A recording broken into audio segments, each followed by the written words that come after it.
कौन कहाँ कैसे रखता है पाप पुण्य का लेखा जोखा।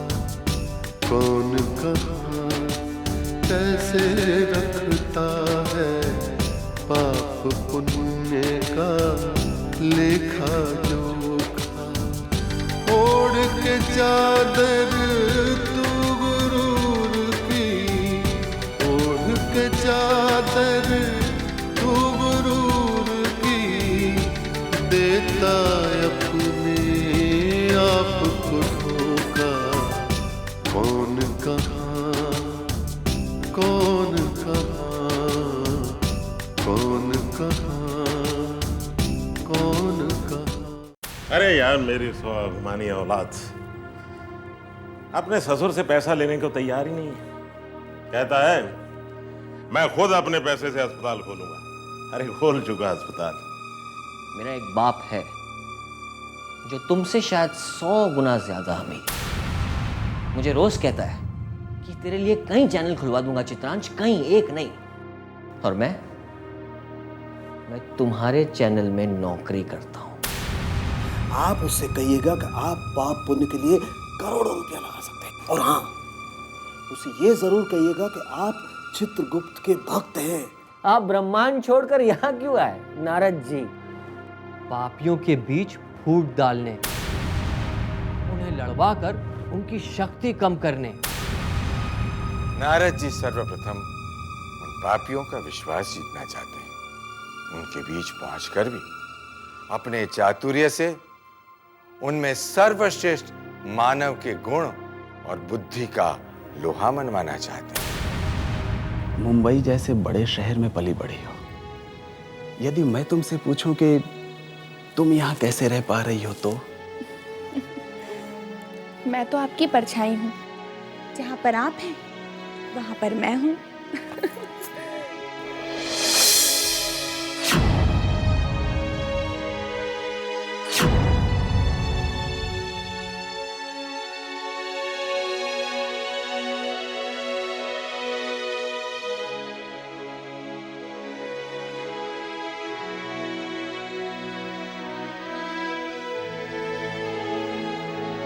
अरे दीदी, आप फिर इस तरह अकेले बैठकर रो रही हो? खुद तो बाहर सबको बड़ी बड़ी बातें समझाती रहती हो, और अब खुद ही अकेले बैठ के क्या कर रही हो? अपनी परछाइयों को पकड़ने की कोशिश कर रही हूँ। दीदी, मैं सोच रही थी कि कई लोगों की जिंदगी कितनी अच्छी होती है और वो खुद ही उन्हें नर्क बना देते हैं, जैसे कि भावना भाभी। और कई लोगों की जिंदगी ऊपर वाला खुद ही नर्क बना देता है, जैसे कि आपकी। सर्वेक्षणी, ये सब किस्मत की बात होती है। जिसके भाग्य में जो लिखा होता है ना, वही होता है। भाग्य पर लिखी बातें तो कई लोग बता सकते हैं, उसके अर्थ ढूंढ सकते हैं, लेकिन भाग्य, उसे कोई नहीं बता सकता। मेरे नसीब में शायद यही लिखा था। दीदी, जब से भावना भाभी इस घर में आई है ना, काफी सारे टेंशन है यहाँ। आप किसी दिन उन्हें समझाइए ना। समझाया उसे जाता है जो समझने की कोशिश करे। मैंने उससे कई बार अकेले में बात करने की कोशिश की, लेकिन पता नहीं क्यों वो तो मुझे अपनी खुशियों का दुश्मन समझती है। उसकी शादी के दिन मेरा सब कुछ खत्म हो गया। उसे ये कैसे बर्दाश्त होगा? मुझे तो लगता है कि भावना भाभी संदेश को लेकर सेपरेट रहने के विचार में है। अमीर बाप की बेटी है ना, इस घर में तो करोड़ों रुपया नहीं लगा सकती, तो खुद ही अकेले उन्हें लेकर निकलने का विचार है। देखो सर्वेक्षणी, अगर भावना ऐसा सोचती है कि उसे अलग होना चाहिए, उसे सेपरेट हो जाना चाहिए, तो ठीक है, हम उसकी मदद करेंगे। लेकिन वो मुझे तो कुछ नहीं बताएगी। तुम उसके दिल की बात पता करो कि वो क्या चाहती है। पास में रहकर दुश्मनों की तरह एक दूसरे के सिर फोड़ने से तो अच्छा है कि हम दूर रहें।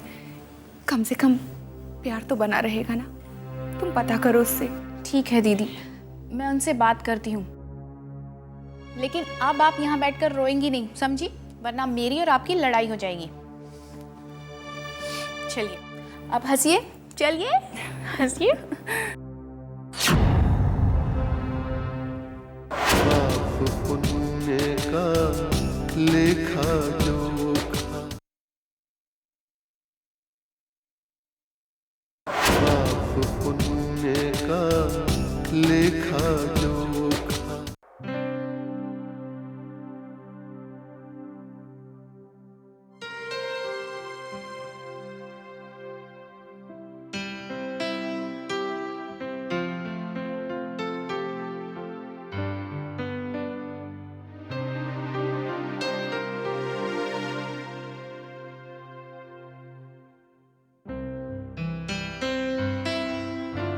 क्या हुआ आंटी?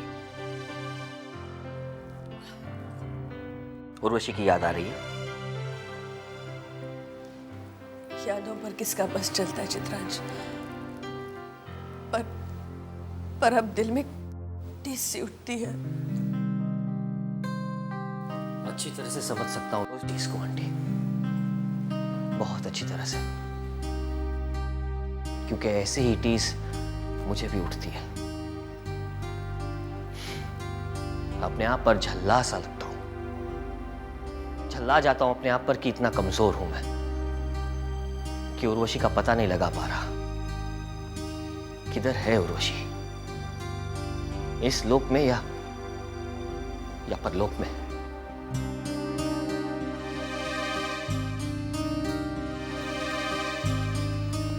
तुम्हारी आत्मा तो हमेशा सच सच कहती है ना, तो अब क्या कहती तुम्हारी आत्मा? आंटी, उर्वशी मेरी आत्मा से कभी दूर गई ही नहीं थी। आज भी उसकी जगह मेरे दिल में वही है जो पहले थी। वो मेरी आत्मा में बस गई है। पहली बार जब इंदौर में हम मिले थे ना, तो वो मेरी आत्मा के बहुत करीब आ गई थी, और बस तब से मेरी आत्मा में बस गई हूं। हाँ, फिर उसका भौतिक जीवन, उसका उतार, उसका चढ़ाव, ये सब चीजें चलती रही, लेकिन उसकी जगह मेरे दिल में वही रही जो पहले थी। मैंने उससे क्रोध किया, मैंने उससे नफरत की, लेकिन फिर भी वो मेरी आत्मा में बनी रही। और आंटी, इस घर में मैं जब भी आपको देखता हूं, जब भी अंकल को देखता हूं, अर्चना को देखता हूं, आलोक को देखता हूं, दिन रात आप सब में मुझे कहीं ना कहीं तो उर्वशी दिखाई देती। शायद यही कारण है कि चित्रांश यहां रम गया है। कितना अच्छा होता अगर वो डॉक्टर बन जाती, तुम्हारे जैसा जीवन साथी उसे मिलता, हम सब प्यार से साथ रह सकते थे। पर पता नहीं ईश्वर को क्या मंजूर था। कहाँ होगी, किस हाल में होगी?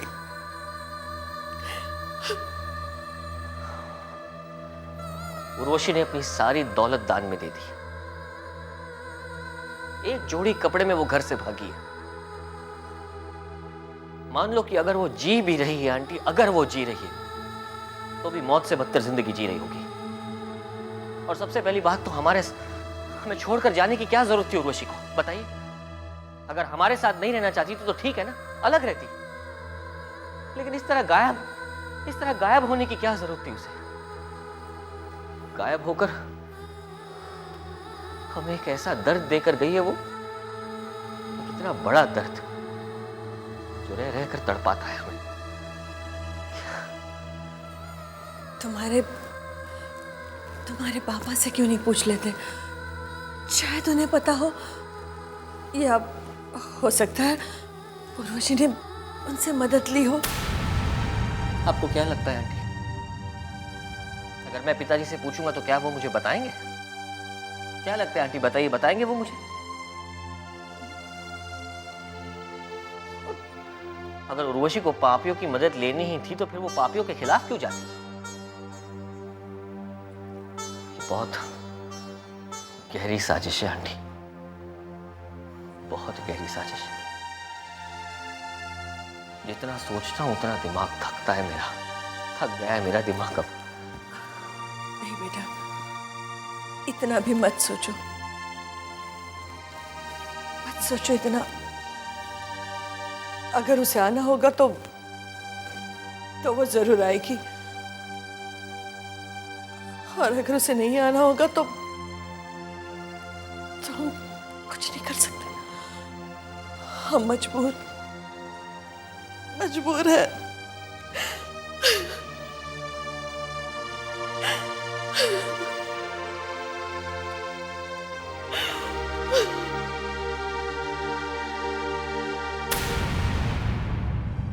पाप पुण्य का लेखा जोखा, पाप पुण्य का लेखा जोखा।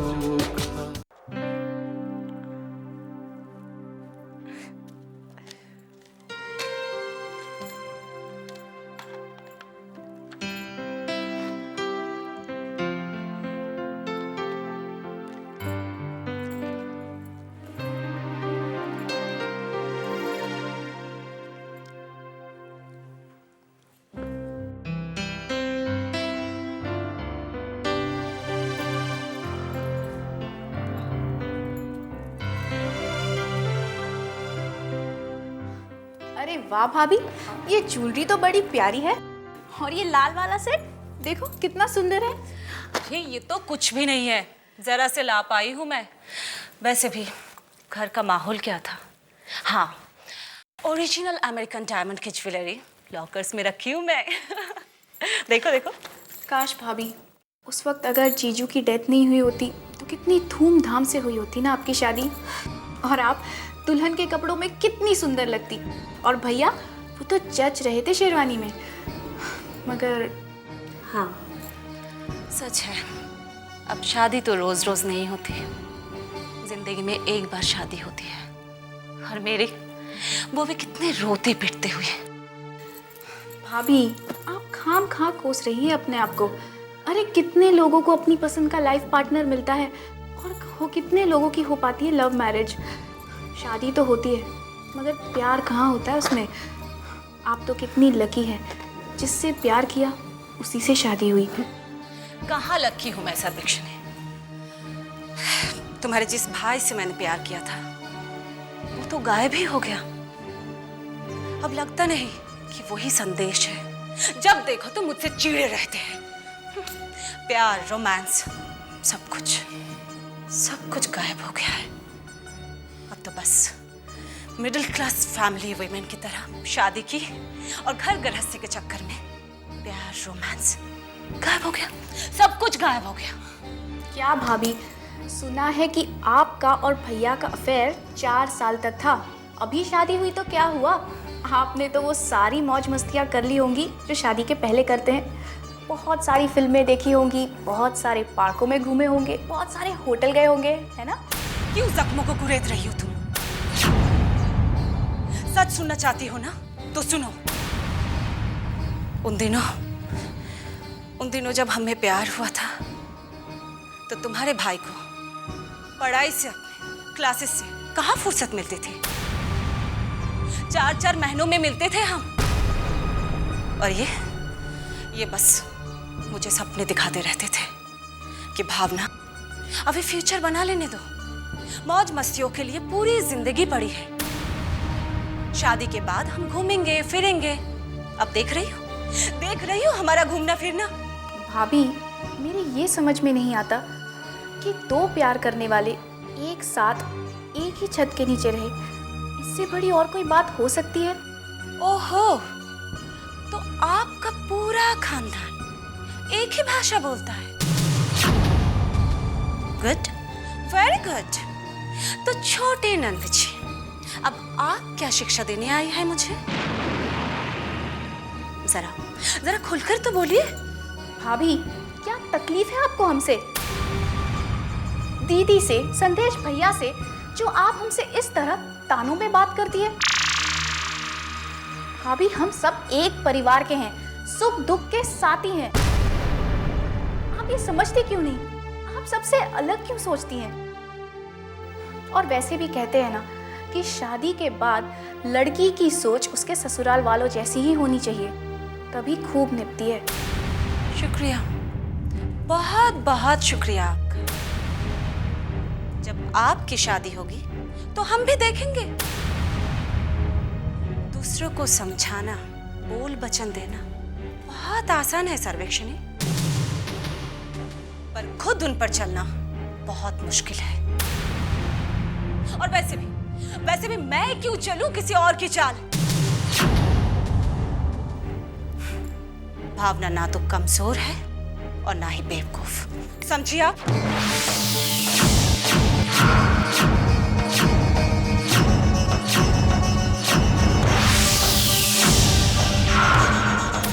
हाँ, बेवकूफ तो हम लोग हैं, जो बार बार सोचते हैं कि आप शायद अब लाइन पर आ जाएगी, लेकिन नहीं, आप लाइन पर कभी नहीं आएंगी।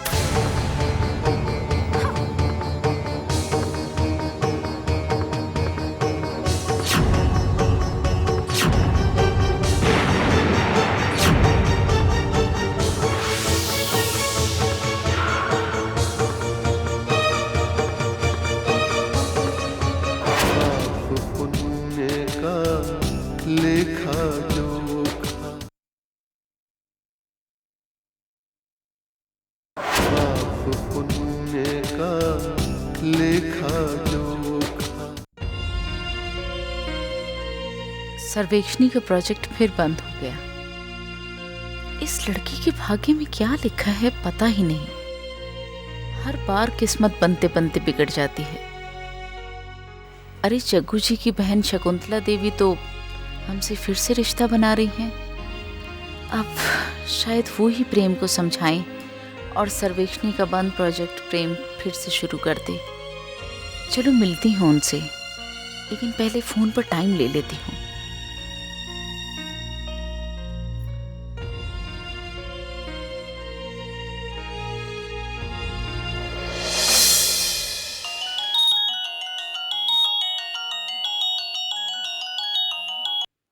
हेलो, मैं शकुंतला। आप कौन? नंद जी, मैं आपकी भाभी रानी जौहरी बोल रही हूँ। नमस्कार भाभी। नमस्कार। कैसे हो आप? बहुत अच्छा लगा जो आपने फ़ोन किया। बोलिए भाभी, क्या बात है? अरे पहले बरसों के टूटे रिश्तों में जो धूल जम गई थी वो तो साफ हो जाए, फिर बांट लेंगे एक दूसरे के गम और खुशी।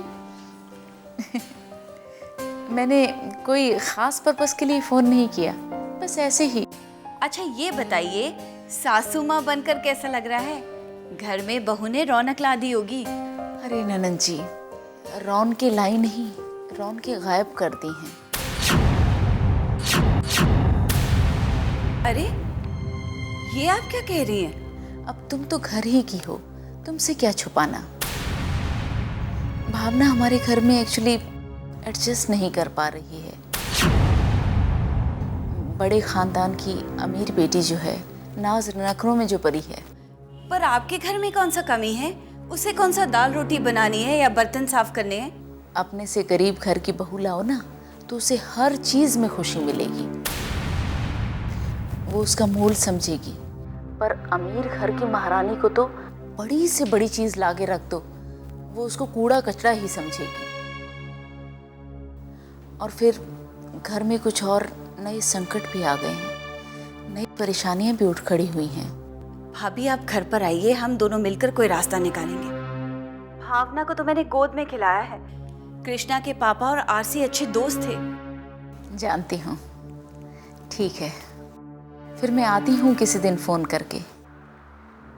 ननद जी, आपको बता नहीं सकती, मुझे इतना अच्छा लगा पहली बार किसी अपने करीबी से अपने दुख दर्द बांटकर। अरे फ़ोन कर नहीं, कभी भी आ जाओ। आजकल मैं घर पर ही हूँ। कृष्णा विदेश गया हुआ है और मेरा मन लगता नहीं, इसलिए मैं कहीं आती जाती नहीं। ठीक है, मैं मिलती हूँ आकर आपसे। अच्छा भाभी, नमस्कार।